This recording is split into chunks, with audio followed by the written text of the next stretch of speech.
ಚಿತ್ರದುರ್ಗದ ರೇಣುಕಾಸ್ವಾಮಿ ಕೊಲೆ ಕೇಸ್ನಲ್ಲಿ ಪರಪ್ಪನ ಜೈಲು ಪಾಲಾಗಿರುವಂತಹ ನಟ ಆರೋಪಿ ದರ್ಶನನ್ನ ಪತ್ನಿ ವಿಜಯಲಕ್ಷ್ಮಿ ಹಾಗೂ ನಟಿ ರಕ್ಷಿತಾ ಭೇಟಿ ಮಾಡಿ ಆರೋಗ್ಯವನ್ನು ವಿಚಾರಿಸಿದ್ರು.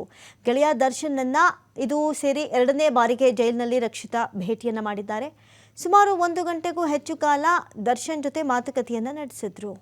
ದರ್ಶನ್ ಭೇಟಿ ನಂತರ ದರ್ಶನ್ ಹೇಗಿದ್ದಾರೆ ಎನ್ನುವಂಥ ಮಾಧ್ಯಮಗಳ ಪ್ರಶ್ನೆಗೆ ಚೆನ್ನಾಗಿದ್ದಾರೆ ಅಂತ ಅಷ್ಟೇ ಹೇಳಿ ಅಲ್ಲಿಂದ ನಟಿ ರಕ್ಷಿತಾ ಹೊರಟರು.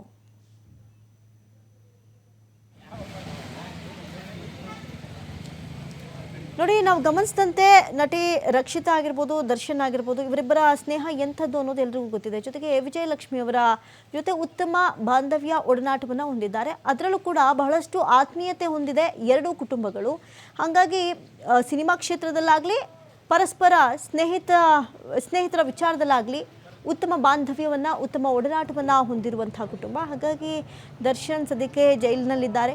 ಅವರನ್ನು ಭೇಟಿ ಮಾಡುವಂಥ ನಿಟ್ಟಿನಲ್ಲಿ ನಟಿ ರಕ್ಷಿತಾ ಪ್ರೇಮ್ ಅವರು ಇವತ್ತು ಮಾತನಾಡಿಸಿದ್ದಾರೆ. ಸತತ 1 ಗಂಟೆಗಳಿಗೂ ಹೆಚ್ಚು ಕಾಲ ದರ್ಶನ್ ಅವರನ್ನು ಮಾತನಾಡಿಸಿದ್ದಾರೆ, ಆರೋಗ್ಯ ವಿಚಾರಿಸಿದ್ದಾರೆ.